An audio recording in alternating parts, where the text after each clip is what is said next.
নমস্কার বন্ধুরা, রিনিস ভেজ কিচেনের আরও একটি পর্বে আপনাদের সকলকে স্বাগত জানাই। আজকে আমি আপনাদের সাথে শেয়ার করব পেটাই পরোটার রেসিপি। এই পেটাই পরোটা কিন্তু খুবই পপুলার একটা খাবার, আর এই পরোটা সাধারণত নর্মাল পরোটার চেয়ে অনেকটাই নরম হয়। সহজ পদ্ধতিতে পেটাই পরোটা কিভাবে বাড়িতে তৈরি করবেন চলুন দেখে নিই। পেটাই পরোটা বানানোর জন্য প্রথমে একটি বাটিতে নিয়েছি 500 গ্রাম ময়দা, এর মধ্যে দিয়েছি 1 চামচ লবণ আর 2 টেবিল চামচ দিয়েছি সাদা তেল। এবার ভালোভাবে তেল আর লবণ ময়দার সাথে মেখে নিতে হবে। এখানে পরোটার ময়ামে কিন্তু ঘি ব্যবহার করবেন না, তাহলে কিন্তু পরোটা শক্ত হয়ে যাবে। এবার ময়াম মাখা হয়ে গেলে এরকম মুঠো করে দেখতে হবে, যদি মুঠো ভেঙে না যায় তাহলে বুঝতে হবে ময়ামটা ঠিকঠাক আছে। ময়াম ঠিকঠাক আছে। এরপর আমি এখানে অল্প অল্প করে জল দিয়ে একটা সফট ডো তৈরি করে নিচ্ছি। মাখা ময়দার ডোটা এবার 30 মিনিটের জন্য রেখে দেব, যাতে ময়দা ভালোভাবে সেট হয়ে যায়। অন্যদিকে ময়দার একটি মিশ্রণ তৈরি করে নিচ্ছি। এর জন্য একটি বাটিতে 2 টেবিল চামচ তেলের মধ্যে 2 চামচ দিয়েছি ময়দা আর তেল খুব ভালোভাবে এখানে মিশিয়ে নিচ্ছি। মিশ্রণটি খুব বেশি পাতলাও হবে না, আবার খুব বেশি ঘনও হবে না। দেখুন, মিশ্রণটি ঠিক এই রকম হতে হবে। 30 মিনিট পর ময়দার ডোটা ভালোভাবে সেট হয়ে গেলে ডোটা অনেকটাই নরম হয়ে যাবে। এরপর এর থেকে মাঝারি মাপের লেচি কেটে নেব। মোটামুটি ঘরে তৈরি করা রুটির লেচির সমান একটা করে লেচি কেটে নেব।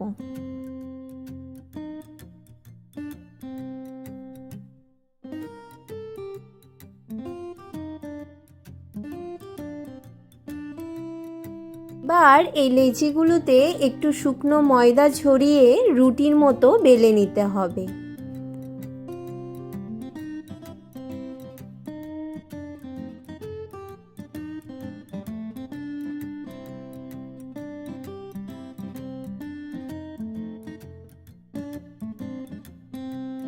এই বেলে নেওয়া রুটির ওপর প্রথমেই যেই তেল আর ময়দার মিশ্রণটা তৈরি করে রেখেছিলাম সেই মিশ্রণটা 1 চামচ দিয়ে দিচ্ছি।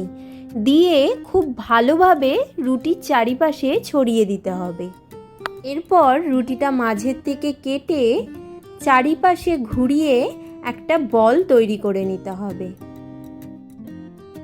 রুটিটা মাঝের থেকে কেটে একটা পিঠ অপর পিঠের ওপর দিয়ে গোল করে ঘুরিয়ে নিয়ে এসে এরকমভাবে রুটিটা আটকে দিতে হবে। এরপর রুটির মাথার দিকটা মুড়ে একটু বসিয়ে দিলে হাত দিয়ে চেপে দেখবেন খুব সহজেই এরকম গোল বলের মতন হয়ে যাবে।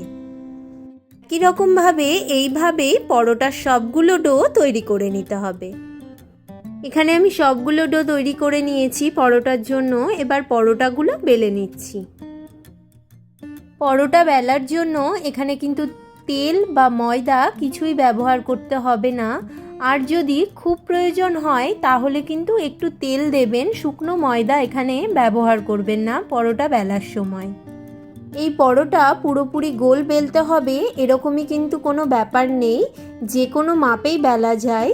শুধু খেয়াল রাখতে হবে যেন খুব পাতলা বেলা হয়, কোথাও যেন কোনো সাইডে যেন মোটা অংশ না থাকে।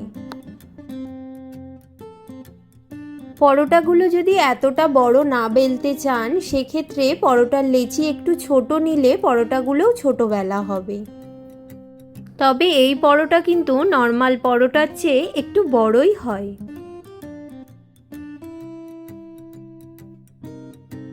পরোটাগুলো ঠিক এইরকম পাতলা বেলতে হবে, তাহলে কিন্তু পরোটাগুলো খুব ভালো ভাজা হবে। পরোটাগুলো ভাজার জন্য একটি লোহার তাওয়া আমি গরম করে নিয়েছি, আর তাওয়ার উপর আমি দিয়ে দিয়েছি বেলে নেওয়া পরোটা। লো টু মিডিয়াম ফ্লেমে পরোটাগুলো ভাজতে হবে। হাই ফ্লেমে ভাজলে খুব তাড়াতাড়ি কালার চলে আসবে, কিন্তু পরোটাগুলো ভালোভাবে ভাজা হবে না। পরোটাগুলো এরকম হালকা ফুলতে শুরু করলে অপর সাইডটা উল্টে দিতে হবে আর ভেজে নিতে হবে। আর যেই সাইডে ভাজা হয়ে গেছে হালকা, সেই সাইডে তেল দিয়ে দিচ্ছি, 1 চামচ এখানে তেল দিচ্ছি। কখনোই কিন্তু তাওয়াতে তেলটা দেবেন না, সব সময় পরোটার ওপরেই তেল দেবেন। এবার পরোটার অপর দিকটা একইভাবে উল্টে আবারও 1 চামচ তেল দিয়ে দিচ্ছি। এবার ভালোভাবে 2 সাইডে হালকা লাল হওয়া পর্যন্ত পরোটাগুলো ভেজে নিতে হবে। পরোটাগুলো ভালোভাবে ভাজা হয়ে গেলে একইভাবে সবগুলো পরোটাই ভেজে নেব। এবার এই ভেজে নেওয়া পরোটাগুলো মনের ইচ্ছে মতন পিটিয়ে নিতে হবে।